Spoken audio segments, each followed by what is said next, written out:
ജനസമ്പർക്ക പരിപാടി തടയില്ലെന്നും എന്നാൽ മുഖ്യമന്ത്രിയെ തടയുമെന്നുമായിരുന്നു LDF പറഞ്ഞിരുന്നത്. ഇതിനായി VJT ഹാളിന്റെ ഭാഗത്തുനിന്ന് പ്രകടനമായെത്തിയ LDF പ്രവർത്തകരെ കന്റോൺമെന്റിലേക്കുള്ള വഴിയിൽ പോലീസ് തടഞ്ഞു നിർത്തി. തുടർന്ന് പ്രവർത്തകർ കുത്തിയിരുന്ന് പ്രതിഷേധിച്ചു. പ്രതിഷേധം മുൻ മന്ത്രി M. വിജയകുമാർ ഉദ്ഘാടനം ചെയ്തു. 11:30 ഉപരോധം അവസാനിപ്പിച്ച് പ്രവർത്തകർ മടങ്ങി. ജില്ലയിലെ ഇടതുപക്ഷ ജനപ്രതിനിധികൾ പ്രസ് ക്ലബ് റോഡ് വഴിയാണ് ജനസമ്പർക്ക പരിപാടി നടക്കുന്ന സെൻട്രൽ സ്റ്റേഡിയത്തിനടുത്തെത്തിയത്. പ്രതിഷേധത്തിന്റെ ഭാഗമായി എത്തിയതെന്ന് കരുതിയ ഇവരെ പോലീസ് തടഞ്ഞു. തുടർന്ന് A. സമ്പത്ത് MPയുടെ നേതൃത്വത്തിൽ ജനപ്രതിനിധികൾ കുത്തിയിരുന്നു.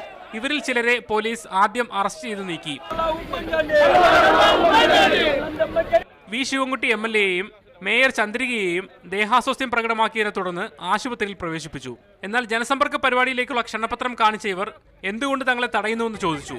തങ്ങളെ പോലീസ് അനധികൃതമായി തടഞ്ഞു വെക്കുന്നുവെന്ന് കാണിച്ച് MPമാർ ലോക്സഭാ സ്പീക്കർക്കും രാജ്യസഭാ അധ്യക്ഷനും പരാതി ഇമെയിൽ ചെയ്തു. ഞാൻ പങ്കെടുക്കേണ്ടുന്ന പാർലമെന്ററി കമ്മിറ്റിയിൽ പങ്കെടുക്കാതെ ഞാൻ ഇവിടെ നിൽക്കേണ്ടി വരികയും അങ്ങനെ നിൽക്കുന്ന എന്നെ വഴിയിൽ അനധികൃതമായി തടഞ്ഞു വയ്ക്കുകയും തടഞ്ഞു വെച്ചിട്ട് മണിക്കൂറുകൾ കഴിഞ്ഞിട്ടും അറസ്റ്റ് രേഖപ്പെടുത്താതിരിക്കുകയും ചെയ്യുന്നത് അതൊരു പ്രിവിലേജ് ഇഷ്യൂ ആണ്. കുറച്ചു സമയത്തെ കൂടിയാലോചനയ്ക്ക് ശേഷം MPമാർ ഉൾപ്പെടെ മുഴുവൻ ജനപ്രതിനിധികളെയും പോലീസ് അറസ്റ്റ് ചെയ്തു നീക്കി.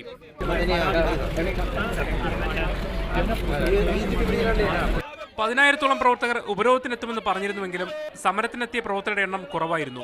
ഉപരോധത്തെ നേരിടാൻ കനത്ത സുരക്ഷാ സംവിധാനമാണ് പോലീസ് ഒരുക്കിയിരുന്നത്. നഗരത്തെ 7 സുരക്ഷാ മേഖലയെ തരംതിരിച്ച് SP-മാരുടെ കീഴിൽ 3,500 പോലീസുകാരെയാണ് സുരക്ഷയ്ക്കായി നിയോഗിച്ചത്.